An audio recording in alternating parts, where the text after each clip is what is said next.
Hello everyone, welcome to my channel. আজকে সকালে উঠেই আমি আগে ফ্রেশ হয়ে যে রিচুয়ালটা থাকে আমার, যেটা হচ্ছে শিয়া শীষ ভেজানো জলটা খাওয়া, এটা খেয়ে নিয়েছিলাম। তারপরে মাকে বলেছিলাম যে একটু স্পাইসি কিছু খেতে ইচ্ছে করছে, তো মা এই ঝাল ঝাল ম্যাগিটা করে দিয়েছিল। তারপরে আমি এই বোতলের জলটা শেষ করছিলাম।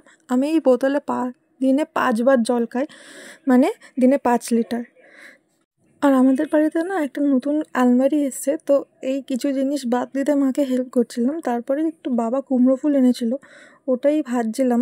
আমার না এই কুমড়ো ফুলের বড়াটা না জাস্ট খেতে দারুণ লাগে। তারপর স্নান করে লাঞ্চ করে নিলাম, আর যেখানে মেনু ছিল ভাত, ডাল, আলু পোস্ত, শুক্তো আর কুমড়ো ফুলের বড়া।